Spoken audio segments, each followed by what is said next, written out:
अस्सलाम वालेकुम नाज़रीन, एक नई वीडियो में खुश आमदीद। आज की वीडियो में मैं आपके साथ शेयर करने वाली हूँ आम घर के आटे से हम बनाएंगे स्वीट शेल्स। स्पेशली ऐसी मदर्स के लिए बहुत ही ज़बरदस्त रेसिपी है जिनके को बहुत ज़्यादा शिकायत होती है कि उनके बच्चे जो है रोटी नहीं खाते, तो वो इस तरीके से अपने बच्चों को अगर के आम आटे के साथ इस मज़ेदार से मीठे को बना के दे सकते हैं।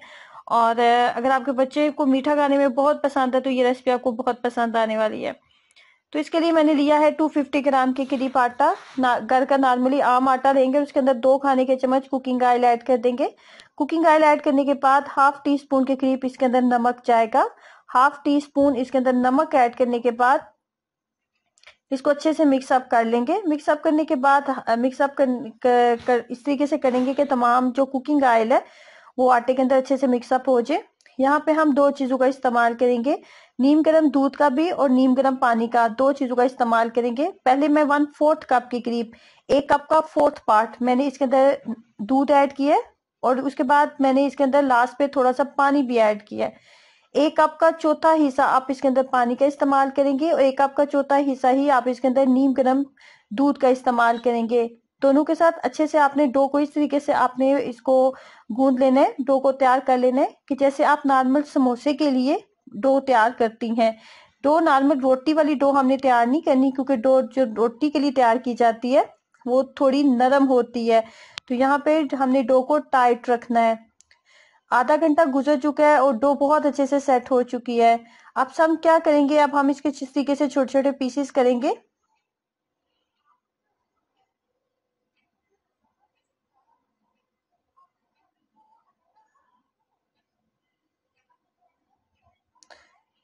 जितने ज्यादा आप छोटे बनाएंगे और थोड़ा आटा लेके आप इसको गोलाई की शेप देंगे, इतने अच्छे आपके जो शेल्स हैं वो तैयार होंगे। तो यहाँ पे इस बात का आपने ख्याल रखना है।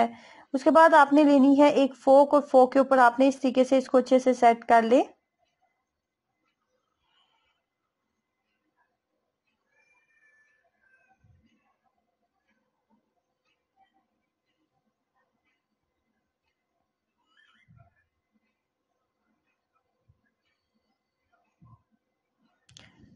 उसके बाद आपने क्या करना है कि कुकिंग ऑयल या घी किसी का भी आप इस्तेमाल कर लें और जब अच्छे से वो गर्म हो गया तो तमाम शेल्स उसके अंदर डाल के इसको हमने इतनी देर तक इसको कुक करना है कि यहाँ पे आपने फ्लेम का ख्याल रखना है कि बहुत ज्यादा हाई फ्लेम का इस्तेमाल ना करें, क्योंकि बहुत ज्यादा हाई फ्लेम अगर आप के ऊपर इसको पकाएंगे तो ये अंदर से कच्चा रह जाएगा, क्योंकि आटा बिल्कुल कच्चा था।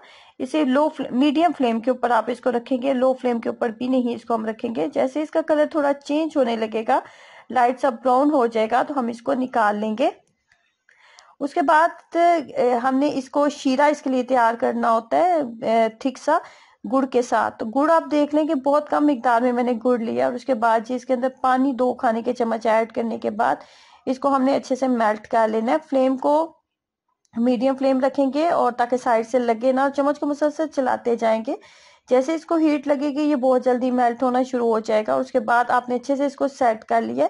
सेट करने के बाद आपने यहाँ पे एक बात का ख्याल रखना है कि ये बहुत ज्यादा थिक होना चाहिए, जैसे कि वीडियो में आपको नजर आ रहा है। जितना अच्छा थिक होगा इसकी कोटिंग इतनी ज्यादा मजे की होगी, खाने में भी आपको अच्छा लगेगा और देखने में भी आपको अच्छा लगेगा।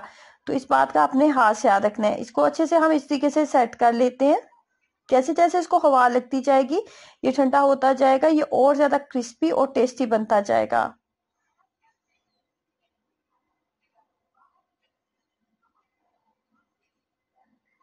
तो जरूर ट्राई कीजिएगा और अपना एक्सपीरियंस मेरे साथ जरूर शेयर करें कि ये स्वीट शेल्स आपको कैसे लगे। वीडियो को लाइक करना और चैनल को सब्सक्राइब करना मत भूलें। अल्लाह हाफिज।